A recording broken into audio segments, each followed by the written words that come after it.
नमस्कार साथियों, मैं मनीष भारती संस्कृति पीसीएस प्लेटफॉर्म पर आप सभी का स्वागत करता हूं। साथियों, जैसा कि हम सभी जानते हैं कि इस बार नई सरकार बनने के बाद बिहार सरकार लगातार एक्टिव है।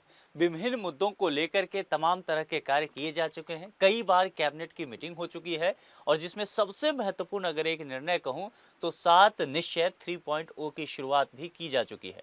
मुख्यमंत्री बनने के बाद बिहार के मुख्यमंत्री नीतीश कुमार पहली बार दिल्ली दौरा पे आते हैं और दिल्ली में देश के प्रधानमंत्री नरेंद्र मोदी और गृह मंत्री अमित शाह से उनकी मुलाकात होती है। अब यह मुलाकात काफ़ी चर्चा का जो है एक तरह से अब देखेंगे मीडिया में बना हुआ है। इसकी एक वजह है, इसके पीछे कुछ वजह कही जा रही है कि लगातार केंद्र सरकार यह चाह रही है कि बिहार में तेजी से विकास किया जाए। जैसा कि पहले ही कैबिनेट मीटिंग में ये कहा गया था कि किसी भी तरह से कि 5 साल तक के लिए टारगेट रखा गया है कि 1 करोड़ नौकरी और रोजगार देना है। अब इन सब चीज़ों के लिए विभिन्न तरह की परियोजनाएं चलाई जा रही है। बहुत सारे फंड बिहार सरकार को केंद्र सरकार के द्वारा दिया जा रहा है और इसीलिए इसे कहा गया कि डबल इंजन की सरकार ये है। अब देखेंगे यहाँ पर प्रधानमंत्री के साथ नीतीश कुमार जी की मुलाकात हो रही है। 2 मुद्दों को लेकर के बात किया गया है।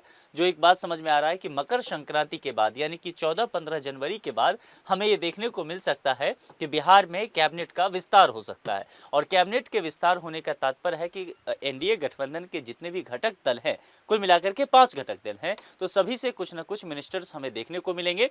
मिनिस्टर्स देखने को मिले एक राजनीतिक मुद्दा है, लेकिन हमारे लिए जो जरूरी है कि किस मंत्रिमंडल का विस्तार होगा, कौन सा विभाग नया बनेगा। चूंकि आप सभी जानते हैं कि बिहार में कई नए विभाग पहली बार बनाए जा रहे हैं।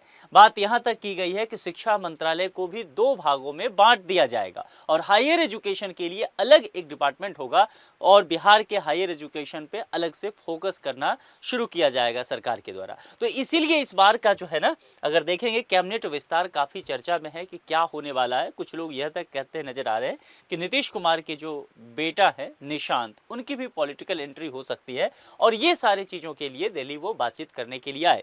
लेकिन महत्वपूर्ण बात जो एक निकल के सामने आया है कि जैसा कि हम सभी जानते हैं कि नीतीश कुमार का एक महत्वाकांक्षी कदम रहा, वो हमेशा उनकी एक महत्वाकांक्षा रही, चाहत रही कि बिहार को विशेष राज्य का दर्जा दिया जाए। लेकिन हम सब जानते हैं कि केंद्र सरकार ने 2012 में इस बात को लेकर के तय कर लिया था कि अब किसी भी राज्य को विशेष राज्य का दर्जा नहीं दिया जाएगा। आंध्र प्रदेश का भी ये डिमांड था। जब 2014 में तेलंगाना और आंध्र प्रदेश का विभाजन हो जाता है तब से ये बात की गई थी, लेकिन उसे भी विशेष राज्य का दर्जा नहीं दिया गया। अब यहाँ पर एक बात की गई है कि क्या विशेष पैकेज मिलता हुआ नजर आएगा। 2 पिछला अगर केंद्रीय बजट हम देखें तो आपको ध्यान होगा, एक बार बिहार को 59,000 करोड़ रुपया मिला और दूसरी बार भी ठीक ठाक रकम दिया गया था और दोनों बार ये कहा गया कि यह तो केंद्र का बजट नहीं बल्कि बिहार का बजट है। लेकिन बिहार में चूंकि काम इतना ज़्यादा है, परियोजनाएं इतने ज़्यादा वहाँ पर है, प्रोजेक्ट चल रहा है कि ये राशि भी कम पड़ता हुआ नजर आ रहा है। चूंकि हाल ही में आपने देखा होगा कि 5 एक्सप्रेसवे की बात की गई है, जिसमें एक तो है चालू भी है और बाकी सारे शुरू किए जाएंगे। राज्य सरकार अपने तरफ से कुछ एक्सप्रेसवे बनाने की बात कर रही है। इन सब चीज़ों के लिए बहुत रकम की आवश्यकता बिहार सरकार को है। पूरा इंफ्रास्ट्रक्चर बिहार का बदलना चाह रही है और यही कहा जा रहा है कि केंद्र सरकार इस बात को लेकर के तय करती हुई नजर आ रही है कि संभव है आने वाले समय में बिहार को एक बहुत बड़ा पैकेज मिलता हुआ दिख सकता है। फिलहाल ये मुलाकात की जानकारी दी गई है और कहा गया है कि राज्य में डबल इंजन की सरकार जो है पूरी तरफ से आगे बढ़ने के लिए तैयार है। बहुत सारे नेताओं से इन्होंने मुलाकात की, लेकिन ये कहा गया कि यह मुलाकात जो है केवल शिष्टाचार मुलाकात तक इस बार सीमित नहीं है, बल्कि केंद्र में विकास एजेंडा है कि बिहार का किस तरह से विकास किया जाए। और जिस तरह से यहाँ पर देखिए आंध्र प्रदेश को मिल रही सहायता है, ठीक उसी तरह से बिहार भी चाहता है कि उसके लिए विशेष मदद दिया जाए और इससे केंद्र राज्य समन्वय और राजनीतिक स्थिरता भी शामिल है। यानी कि जिस तरह से केंद्र सरकार लगातार आंध्र प्रदेश को, चूंकि तेलंगाना निकला तो निश्चित तौर पर आंध्र प्रदेश को रकम की आवश्यकता तो था 2014 के बाद से, तो बिहार सरकार ये कह रही है कि ठीक से अगर इस बात को समझा जाए तो 2000 ईस्वी में झारखंड बिहार से अलग हो गया था और बिहार के जितने औद्योगिक चीज़ें हैं, जो औद्योगिक शहर है, वो सब झारखंड के पास चला गया था। बिहार के पास केवल जो है कृषि बचा, पानी बचा। तो कुल मिलाकर के बिहार को भी विशेष पैकेज मिलना चाहिए।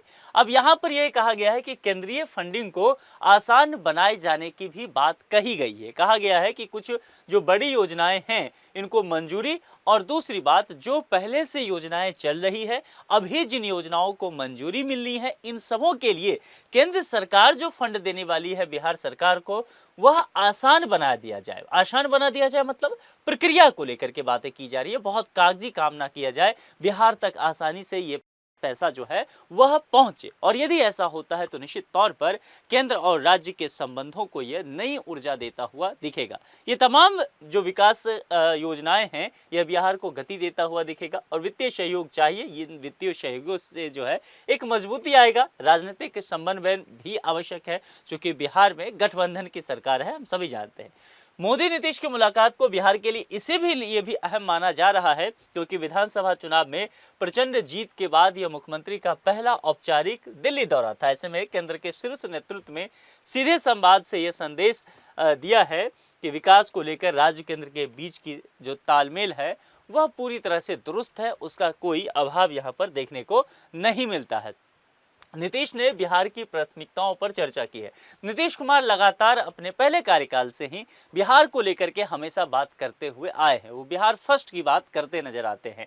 और इस मुलाकात में भी कहा गया है कि वो लगातार बिहार में किस तरह से रोजगार बढ़े, किस तरह से इंफ्रास्ट्रक्चर को बेहतर किया जा सके, केंद्रीय सहायता से चल रही जो योजनाएं हैं उसको और कैसे गति दिया जाए, नई विकास परियोजनाओं को कैसे वित्तीय लाभ दिया जा सके, इन सबों को लेकर के वो चर्चा करते नजर आ रहे हैं। और खास करके जो मैंने कहा कि हाल ही में कैबिनेट के द्वारा 7 निश्चय 3 जो प्रस्तावित है उसकी भी जानकारी दी गई, उसका क्रियान्वयन कैसे होगा, उसके लिए जो आवश्यक रिसोर्सेज चाहिए वो कहां से आएगा, इन सब चीजों को लेकर के प्रधानमंत्री और गृह मंत्री देश के उनसे बात किया गया। इस दौरान जो प्रशासनिक पहलू है, राजनीतिक पहलू है, निश्चित तौर पर जब दो लीडर मिलते हैं तो उस पर बात होता है। लेकिन देखिए, बिहार के लिए बहुत जरूरी है कि बिहार अभी आराम से विकास करते रहे, और इसके लिए क्या जरूरत है, केंद्र और राज्य के बीच समन्वय बहुत अच्छा होना चाहिए। केंद्र सरकार के साथ किसी तरह से विवाद ना हो, क्योंकि उससे बिहार के विकास को कहीं न कहीं अवरोध ही होगा।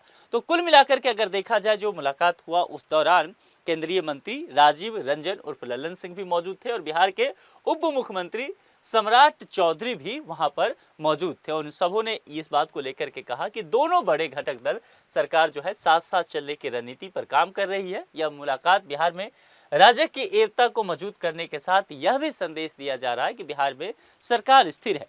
अब देखिए, कहीं पर भी अगर राजनीतिक स्थिरता है तो निश्चित तौर पर वहां पर निवेश आएगा, वहां पर पॉलिसी मेकिंग के कार्य को बेहतर तरीके से किया जा सकता है। क्योंकि पहली चीजें क्या है कि पॉलिटिकल स्टेबिलिटी होना चाहिए। अगर राजनीतिक उठापटक चल रहा है तो वहां पर विकास के काम नहीं हो सकते, वहां पॉलिसी मेकिंग का काम बहुत साउंड वे में नहीं हो सकता है। तो निश्चित तौर पर बिहार सरकार ये मैसेज यहाँ पर देते हुए नजर आई है। अब ये देखना होगा कि आने वाले समय में, चूंकि मकर संक्रांति करीब है, तो मकर संक्रांति के बाद कहा जा रहा है इस तरह के काम होंगे, तो 2-3 फैक्ट बातें की जा रही है कि मकर संक्रांति के बाद क्या बिहार को कोई बहुत बड़ा, एक तरह से देखा जाए कि पैकेज मिलने वाला है, या आगामी जो बजट आने वाला है फरवरी में, क्या उस बजट में फिर से ये बिहार के लिए बजट होगा। चूंकि पिछले दोनों बजट, केंद्रीय बजट को कहा गया है तो बिहार का बजट है। आपने देखा होगा लास्ट जो बजट था उसमें वित्त मंत्री निर्मला सीतारमन मिथिला साड़ी भी पहन के आई थी, तो उसी से संदेश चला गया था कि बिहार को कुछ विशेष पैकेज देने की बात की जा रही है। लेकिन चूंकि बिहार में बहुत सारे काम हैं, इसीलिए कहा जा रहा है कि इस बार भी बजट में बहुत उम्मीद है बिहार को। अब ये देखना होगा कि किस तरह से काम हो पाता है और किस तरह से केंद्र सरकार के द्वारा बिहार को मदद मिलता है, और फिर बिहार किस तरह से आगे बढ़ पाती है। आप लोग क्या सोचते हैं कि आपको लगता है कि केंद्र सरकार के द्वारा और भी फंड मिलने चाहिए बिहार को? और आप जिस भी डिस्ट्रिक्ट के रहने वाले हैं, जरा आप मुझे कमेंट में ये लिख के बताएं कि आपको आपके डिस्ट्रिक्ट में क्या रोजगार की चीज़ें चाहिए। कहीं पर चीनी मिल हो सकता है, कहीं पर कुछ फैक्ट्री हो सकता है, आप हमें लिख करके कमेंट बॉक्स में जरूर बताएं। आज के लिए इतना ही। जुड़ने के लिए आप सभी का बहुत बहुत शुक्रिया। यदि अभी तक आपने संस्कृति PCS चैनल को सब्सक्राइब नहीं किया है तो सब्सक्राइब जरूर कर लें। Thank you so much.